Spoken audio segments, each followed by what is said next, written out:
مصلحا ومجددا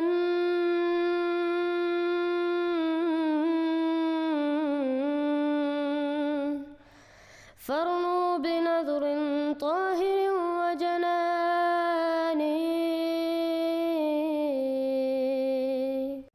Assalamu Alaikum wa rahmatullahi wa barakatuhu, dear viewers. With us today we have our beloved brother Kaleem Wali from St. Louis, Missouri, and today we will hear how he found Islam, Ahmadiyyat, the true Islam. Assalamu Alaikum, dear brother.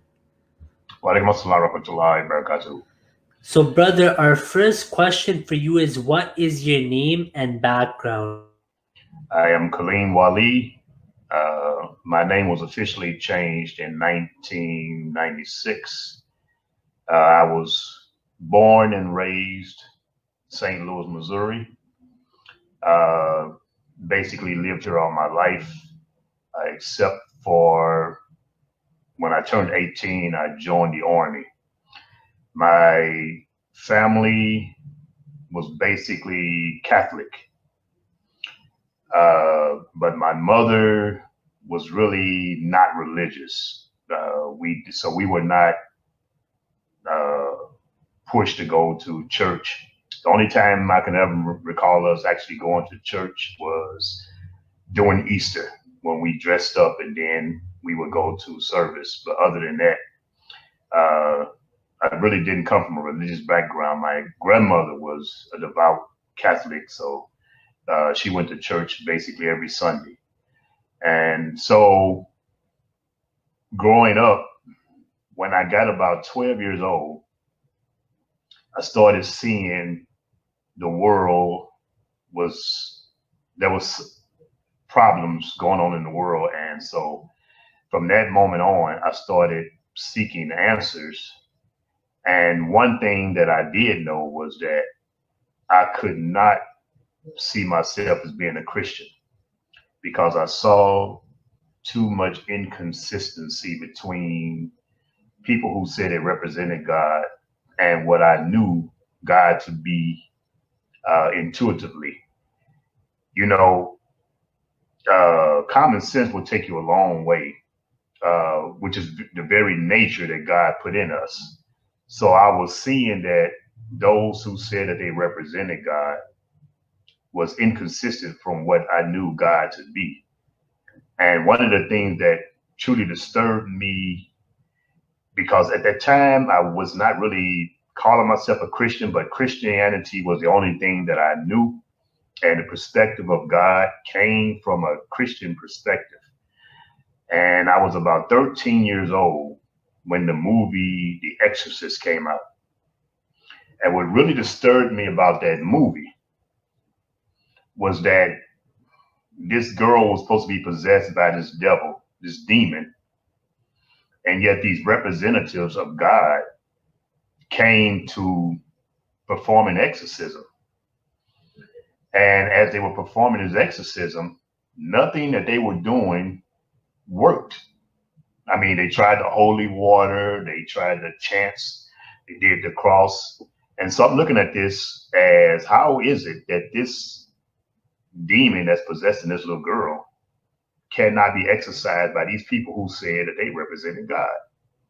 And so in the end, you know, we used to have a saying in the community, our parents would tell us, you know, I'll beat the devil out of you.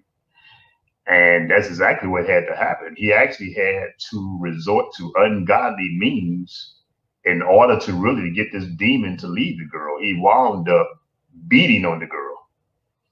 After the older priest had a heart attack, he wound up just beating the girl, and he actually literally beat the devil out of the girl, and the devil jumped into him, and then he jumped out the window, committed suicide. So this truly bothered me, is how can these people who say they represent God be so weak?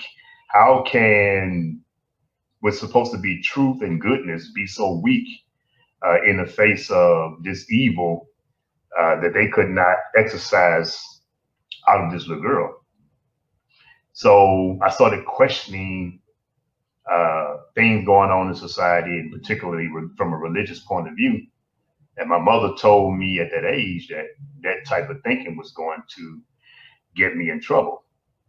And so I have always been like an armchair studier of human behavior. And I would watch and truly analyze everything going on. I remember at that same age, my second to oldest brother, he was truly into professional wrestling. I mean, he would watch it religiously. It would come on Sundays. And I told him, you know, he's about 2.5 years older than I am. And so I told him at about the age of 13 years old that wrestling is fake. Just professional wrestling is fake. And he got highly upset, you know, and I apologize to anybody who still believes that professional wrestling is real and not fake.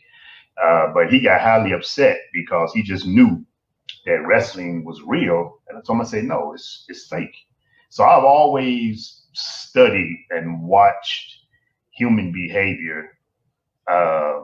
And so as I got older, when I went to high school, I joined the high school band and I played the trumpet because I wanted to be in the marching band.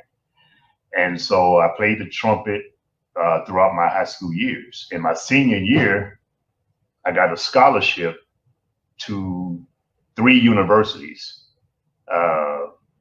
playing the trumpet. And as I was about to process, you know, what school I was going to contemplate going to, what university, my brother told me at the time that, and I was 17 at that time, so he told me that he was going to join the Army. And so he asked me to accompany him. And so I went with him with no intentions of joining. But what happened was when you're 17 years old and you go in front of a recruiter, they are very good at conning you into signing up for something. So I wound up getting conned into joining the military, joining the Army. So immediately after I graduated from high school, it was not even a month that I was headed off to the military. So instead of going to college on these scholarships, I wound up going into the Army. And I decided, well, you signed up, so you might as well go ahead and, you know, join the Army. And as I was in the Army, I started seeing the society for what it really was. You have a lot of ideas about society from television, but I began to see the society as it really was. And it's truly, truly bothered me.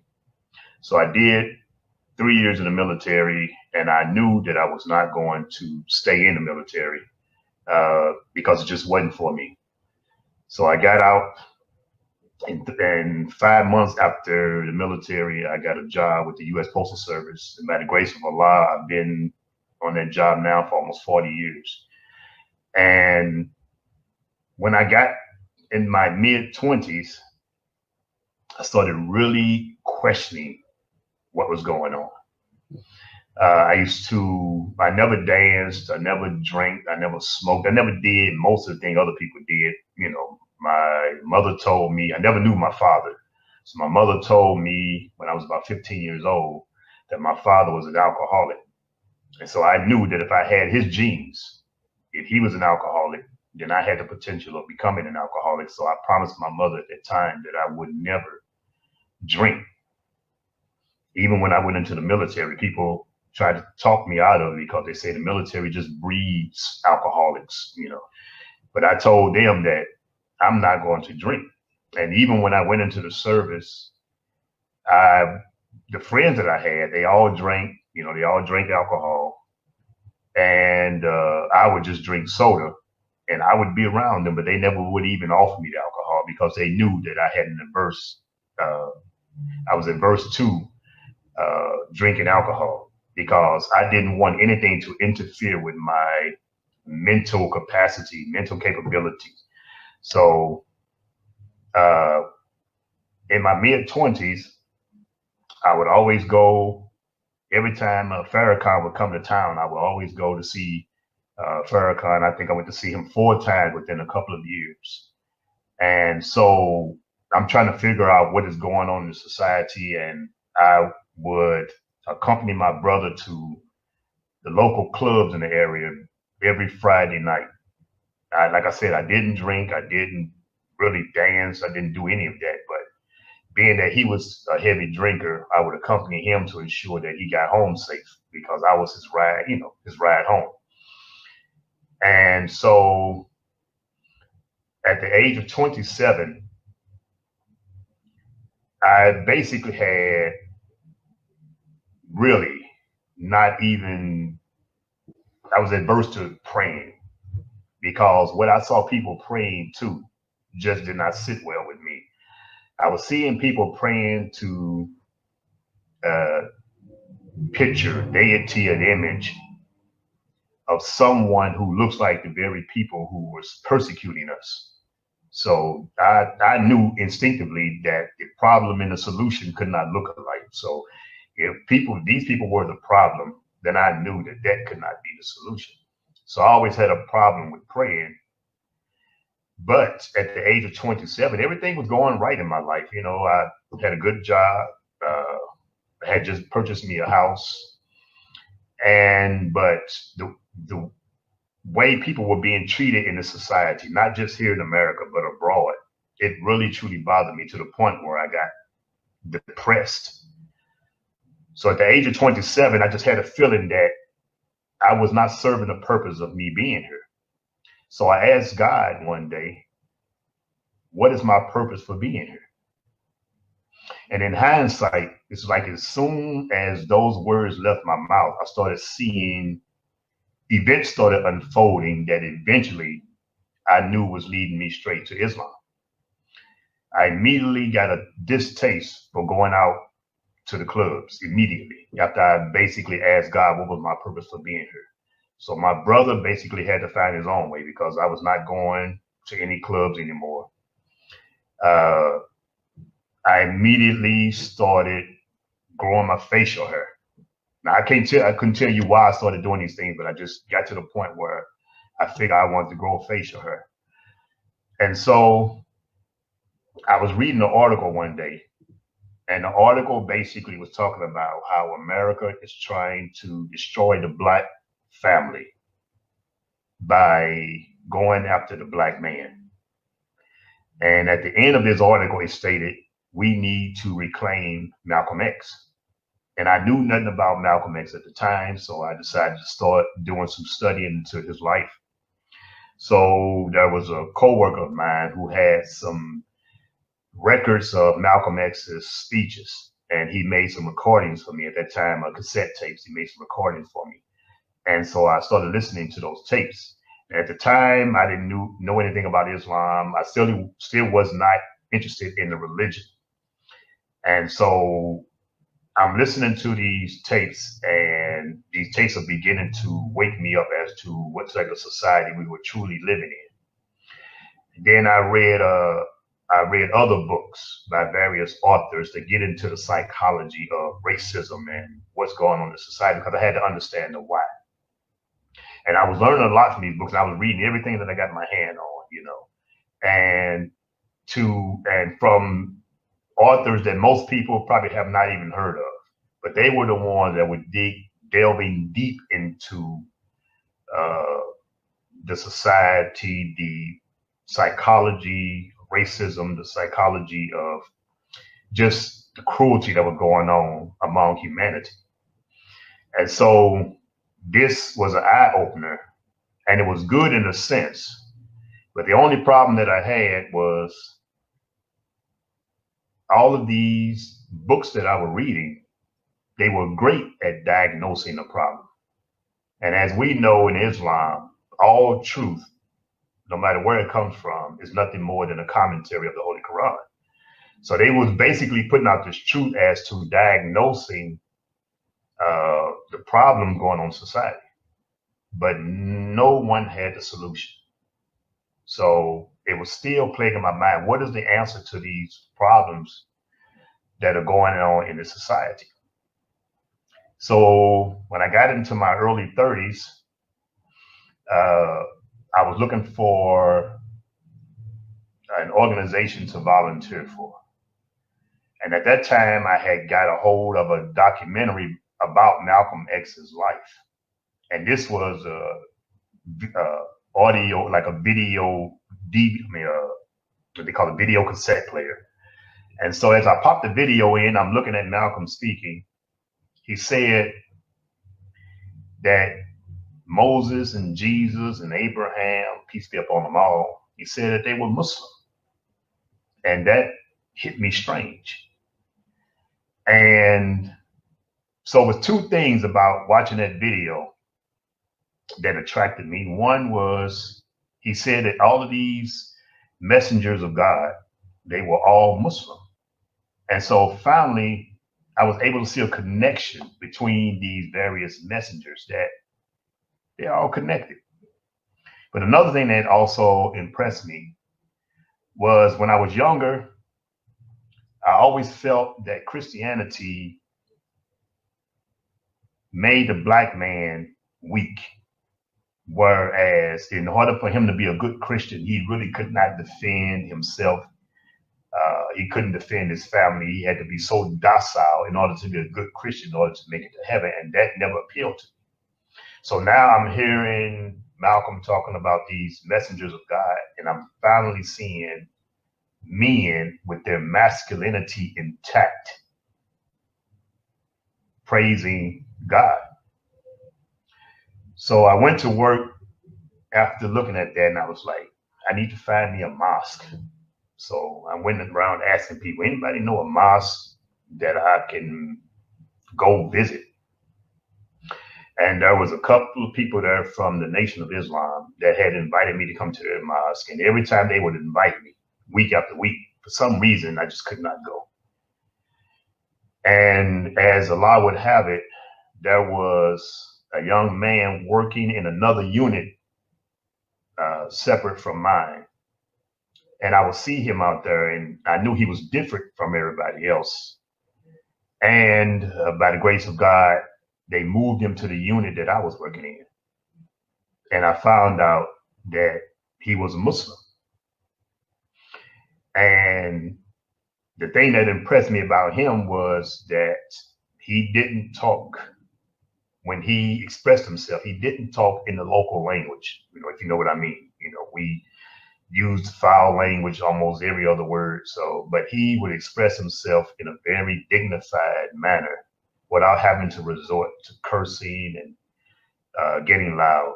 And so that greatly impressed me. So immediately I made up my mind that I was not going to use that type of language anymore. So I started practicing. And, when you do right, people ask the question, why is it easier to do wrong than it is to do right? And in response to that, when you do right, you have to be conscious at all times of, am I doing the right thing? How do I do the right thing? But when you do wrong, you just do. You just exist and just do. So doing right requires being conscious of everything that you're doing. And so when I started talking to people, I started talking much slower. They probably thought something was wrong with me, but I was talking slower to ensure that no curse words would come out. That's why I was talking much slower until it got to the point where 3 or 4 months later, it became natural for me to now express myself without using such words. And he told us that he had classes at the mosque. And so me and another fellow co-worker, she worked in my unit also. We both got interested in attending the classes. So we would attend this class. He would have his classes every Friday evening. So we would go to the classes. And of course, the first book that I got was The Philosophy of Teaching of Islam by the Promised Messiah, peace be upon him. Although at that time I did not know that he was the Promised Messiah. I didn't even know what the Promised Messiah was, because I'm coming from a non-religious background. And so as I took the book to read it, and prior to that, I had got a severe disliking for eating meat. So it was only a matter of time before I was going to become a vegetarian. But anybody who read that book, The Philosophy of the Teachings of Islam, knows that the Promised Messiah, peace be upon him, highly advised against becoming a vegetarian. He stated that man was meant to occupy the middle, and we are in between the animals that are herbivores and animals that are carnivorous. And so there's a time for man, herbivore, they are animals that are docile and their food has to be provided for them. Where the carnivorous animals, they go hunt for their food. And the promised Messiah, peace be upon him, stated in that book that there will be a time when you would need to be humble. So if you were just purely a meat eater, then you would show too much aggression. And there's a time when you would have to show bravery. And if you just purely eat vegetation or vegetables and fruit, then there would be a time when you would lack bravery. So he said we were meant to occupy the middle. So that immediately stopped me from giving up meat. I had stopped eating pork years before anyway, so I didn't have to give up eating the rest of meat. And so as I was reading that book, and prior to learning anything about Islam, I always felt that every time I was approached by a religious figure from Christianity, I was being conned into believing as they believe. And I always felt, I never at any moment in my life doubted that there was a God. There has never been a time in my life where I doubted that there was a God. The only thing I doubted was their representation of God. So since God exists, you don't have to con me into believing in God. Just give me God straight up. And that was missing from everybody who would approach me when it came to trying to tell me about God, about religion. So as I was reading the book of Philosophy Teaching Islam, I don't know what a promised Messiah, Imam Mahdi, I don't know what any of that is. I asked the brother, what's the difference between you and the other Muslims? And he said, we believe in the promised Messiah, peace be upon him. And you might as well have been talking Chinese because I didn't understand what that meant. But my ignorance of Hazrat Mirza Ghulam Ahmad, peace be upon him, being the promised Messiah, to me actually attests to his truthfulness. Because as I was reading that book from a non-religious perspective, I said, this is not an ordinary man. So from someone who doesn't know anything about promised Messiah, the Imam Mahdi, I immediately knew that the man who authored this book was not the same as other men. It's just something about the way he presents God to you, plain, clear, unambiguous, straight to the point. This is your Lord. These are his attributes. This is what he requires of you. And it's one of those, you can take it or leave it. This is no kind game because there's no benefit to Islam whether we join or not. And so this is what I knew. This was so straightforward. And I would take the book and I would read a few pages at a time because the message in it was so heavy that you could not digest it all at once. So I would take and read a few pages at a time and I would just contemplate on the things that he stated. And one day as I was reading the book, I was sitting in my car and I was reading the book. And in a state of wakefulness, I saw a door opening and I was told that it was time for me to walk through the door. So I finally visited the mosque on a Sunday. And coming from a Christian background, when I visited the mosque on the Sunday, I was the only one that had a suit on. Everybody else just had regular clothes. And it was at the time before we had our current masjid in St. Louis, they had a small building and I lived right around the corner from this building. I would see this building all the time and see people coming back and forth from this building, but I never knew that it was a mosque. So when I finally went there as a visitor in 1993, I was so impressed by the brothers that were there because for the first time, it seemed like everybody there knew their religion. They not only believed, but they knew why they believed. They were able to defend their belief, and so that greatly impressed me. But when you come to the truth, as many converts will tell you, the truth sometimes is kind of hard to take at first. So I stayed away for a little while, and then I slowly started coming back. And so the brother started teaching me prayers. And there was a group that we used to go with, and we used to go on the streets on a Saturday night to talk to the gang members and the drug dealers, try to get them to change their ways, you know. And I did this for a while. And I noticed that the Ahmadi brothers who were going, you can basically pick them out from the other Muslims because their behavior was much different than the other Muslims. They were much more mild-mannered,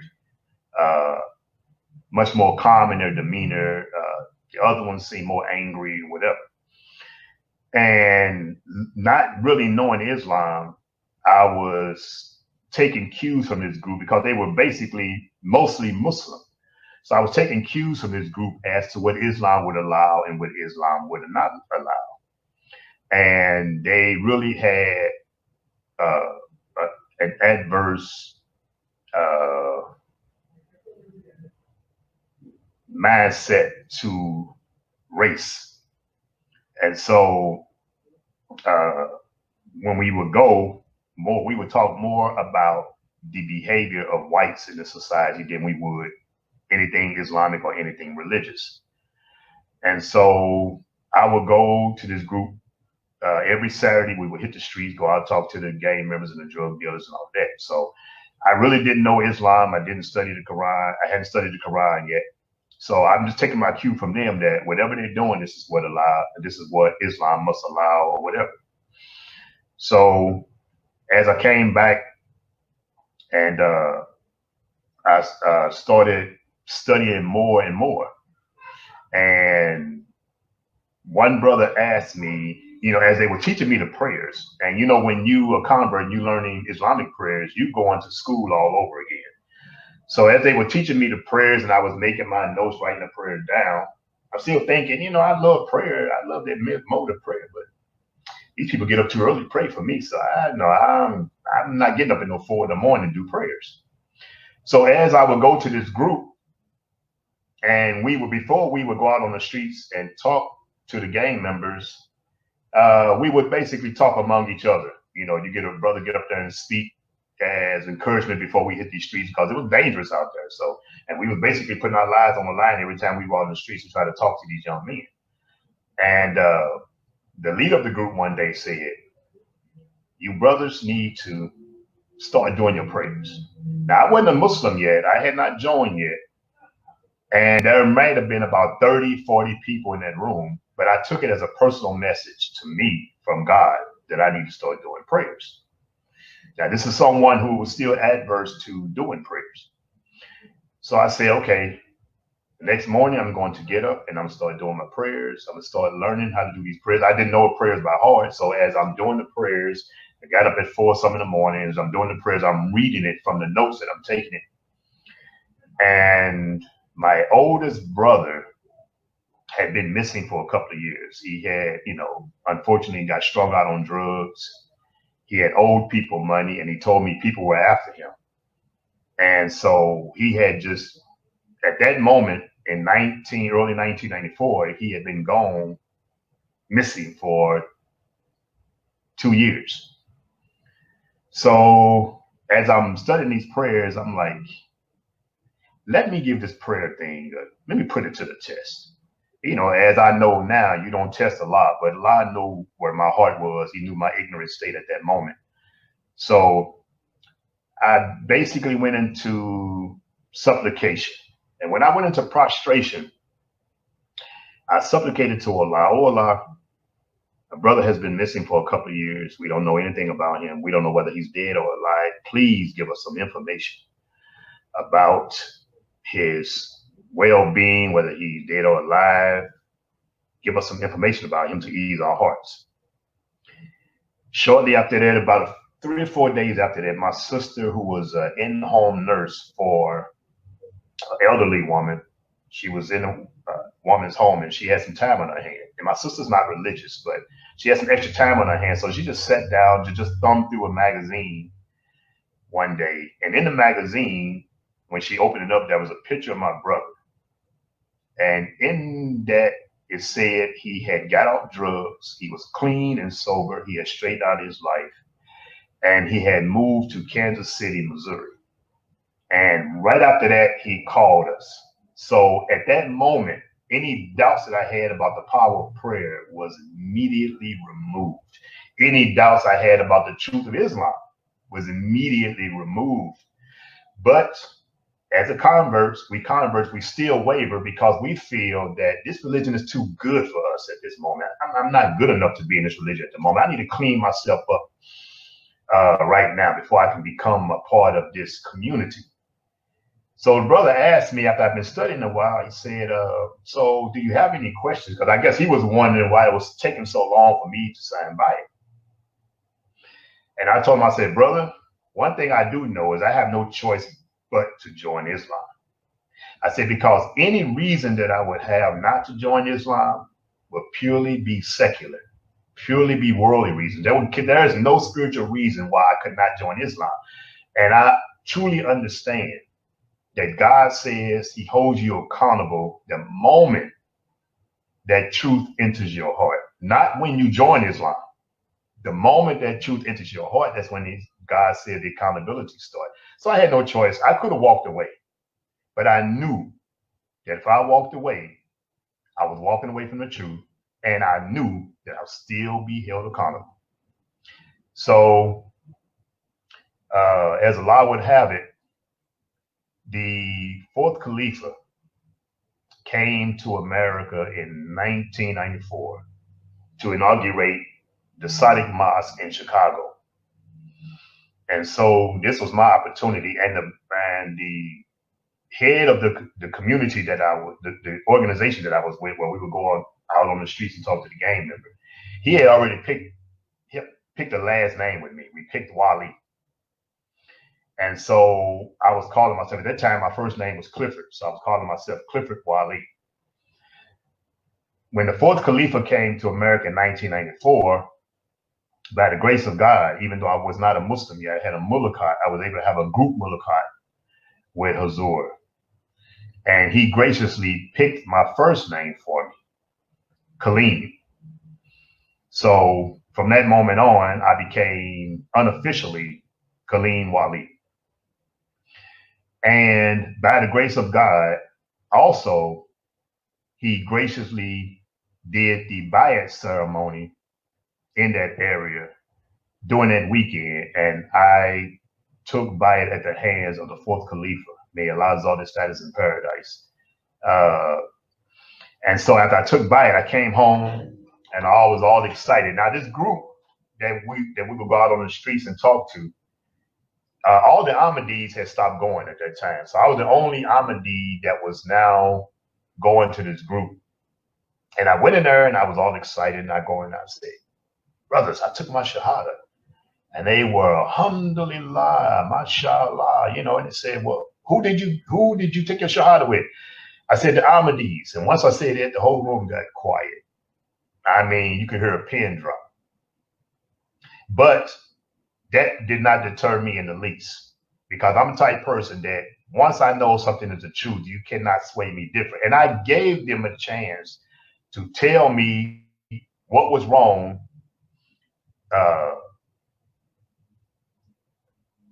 what was wrong with me, what was wrong with Ahmadiyyat. Before I joined Ahmadiyyat, I gave them a chance. Tell me what's wrong with Ahmadiyyat, but you got to come to me from a spiritual perspective. You got to tell me that the leader did this that was un-Islamic, God forbid. They teach this as an Islamic. So one brother said, well, they think they're better than everybody. I said, they think they're better than everybody else. How? I said, have they ever told you that you couldn't come to their mosque? You couldn't come to any of their functions? He said, no. So one brother told me that the holy founder of the Ahmadiyya Muslim community, Hazrat Mirza Ghulam Ahmad, the promised Messiah, peace be upon him, was a British agent. We've heard that many times before. And I didn't have any knowledge about the life of the promised Messiah, peace be upon him. I had read his writings, but I didn't have any knowledge about his life. One thing that I did know, but this brother was an outright liar. I did know that.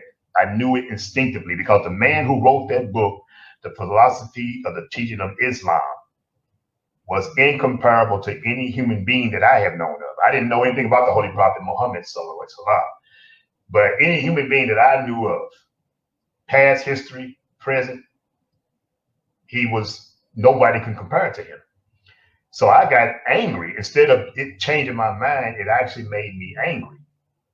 So I decided that this was not the group that I'm going to be around much longer. But in the meantime, when I am around this group, I'm coming purely from the Quran. So I started reading the Quran, and at the moment I started seeing that everything that I had about a collective condemnation of a racial group was wrong. So I knew I had to stop doing that. So as I would go, I would talk from the Quran, and it was like, you know, brother, if you ain't coming, it was one of them, if you're not coming here to demonize these particular people, you know, we don't really want to hear what you have to say. So I got to the point where I was like, okay, it's time for me to basically move on from this group. And I was determined that I was not going around this group anymore. But as Allah would have it, one Saturday night I was at home and I had a strong urge to go one more time. I didn't know why, but I just had this strong urge to go one more time. So I reluctantly went. And as I went, there was a brother who was taking his shahada. He took his shahada with him. And lo and behold, after the congratulations, we talked for 3 hours. And I was telling him about Ahmadiyyat. And I invited him to come and meet our regional missionary at the time, who was Maulana Azahani Sahib.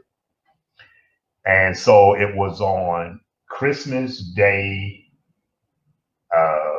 1994, that he met, him and another brother from that organization met Maulana Azahani Sahib. And they talked with him. We basically spent almost a whole day at his house, you know, did prayers together with him. And the other brother was so impressed. He was more excited. But Brother Rafiq, the one who I've been talking to for 3 hours, he was, you know, quiet, laid back, didn't show any excitement. But, you know, Allah knows best. Alhamdulillah, he was the one that wound up joining Ahmadiyyat instead of the other brother. The other brother didn't join, but Brother Rafiq was the one that actually joined Ahmadiyyat, the true Islam. And by the grace of Allah, he is now our local president here in St. Louis at the moment, alhamdulillah. And he has been one of the dedicated members of Jamaat Ahmadiyyat in St. Louis ever since the moment he came. He came into the community paying his chanda at the prescribed rate. So after that, I no longer had any more contact with the group. And in 1996, that's when I officially changed my name by the grace of Allah. It only cost me, I did it myself. I didn't go through a lawyer. I basically did the paperwork myself by the grace of Allah. And when I was I picked Kaleem Wali. I picked Rashid, the middle name, Rasheed. But when I got to court, for some reason, I kept saying Rashid. But so I got that officially changed in 1996. And it's been a wonderful journey. And the thing that really solidified it for me was that Islam answered every question that I had about what's going on in the society. You know, is there any accountability for the behaviors going on? Everything was answered in Islam without me even asking the question. So every concern that I had was answered once I joined Islam, once I joined Ahmadiyyat.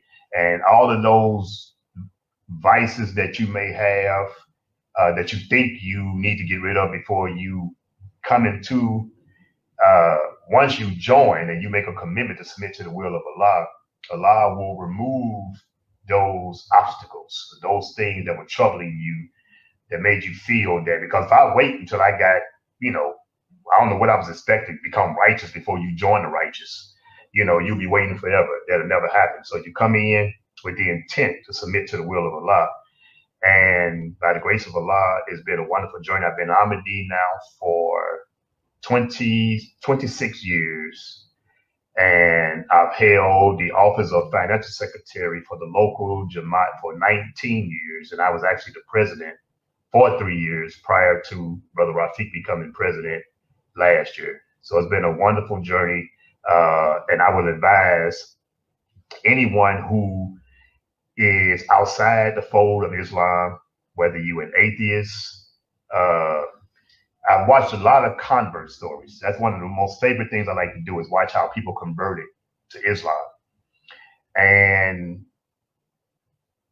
quite a few people were atheists. They came from atheism. So Allah doesn't hold you accountable if you question his existence, if you even deny his existence. But to remain in that state without trying to find out whether God exists, that's where the problem comes in.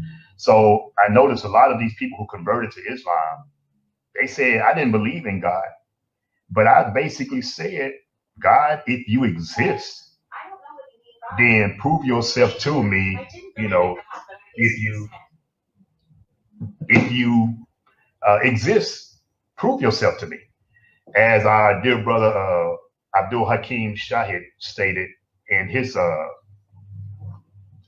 interview, that he said, God, if you do exist, you can't blame me. If if you don't reveal yourself to me, how are you going to blame me? So basically, what will it harm you if you just basically turn to God and say, well, God, if you do exist, I don't believe in you, but if you do exist, then reveal yourself to me, or give me a sign. Because all that's required is that a desire to accept the truth, a pure heart to be willing to listen to the truth. Don't close your mind, don't close your heart. Because if you do, if you open up your heart and open up your mind, there is absolutely no way that God will leave you out there without guiding you to himself. It's in our nature to attach ourselves to the supreme being. That's in our very nature. So basically, just ask God. All we have to do is just ask God. If you exist, then prove yourself to me. So that's my, in this short few minutes, that's my journey to Ahmadiyyat to Islam. Jazakallah, dear brother. Really inspiring story, and a really important message at the end as well for all the atheists and non-Muslims watching. Dear brother, another question we had was if you can shed some light on the importance of Khilafat and why the Muslims need it today. Okay, the importance of Khilafat cannot be understated. First and foremost, we have a central leader that we obey because we understand that he is divinely appointed, that he comes from Allah, just like the prophets come from Allah. He also comes from Allah. And basically, you see all of these, even the Sunnis or the Shiites, they have subgroups. So even among their groups, they are still subdivided. But with us, we have a central leader, and we take all of our cues from him. Even when we have our Shura body meetings and we make decisions, he has the final say so. And when he makes a say so, we just obey. And it's a fulfillment of prophecy where Allah promised us in the Holy Quran in Surah Al-Nur. So Allah promised us that that institution will be continued. And the Holy Prophet Muhammad SAW gave prophecies about the institution of Caliphate continuing on the precept of prophethood. And so no other community today, if you look at the rapid growth of Ahmadiyyat, it is truly because of the importance of Caliphate. So we must have a central leader in this day and age. There's no way that every group can be the truth. And if we look at the prophecies of the Holy Prophet Muhammad, sallallahu alaihi wasallam, you will see that every prophecy points to the truth of Ahmadiyyat. If you look at the prophecies received by the holy founder of the Ahmadiyya Muslim community when he only had a few followers, and Allah told him, promised him, when he only had a few followers, I would give you a large party of Islam. We are the fastest growing Islamic community in the world. And that is truly due to nothing but our obedience to the institution of Khilafah.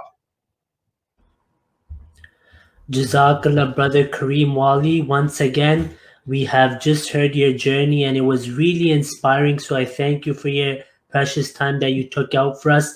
In the end, we pray for all viewers that Allah continues to guide them to the true Islam. Alhamdulillah, through this convert series, many Muslims are contacting for literature and are asking questions about Islam Ahmadiyyat. So once again, brother, thank you for your time. And we pray that the viewers benefit from this interview like I did. Jazakallah, dear brother. Assalamu Alaikum. Wa alaikum assalam wa rahmatullah. If you have not yet subscribed, make sure to subscribe and click on the bell icon so you can get notifications for every new video. Also make sure to like and comment on the video and follow on Twitter and Instagram.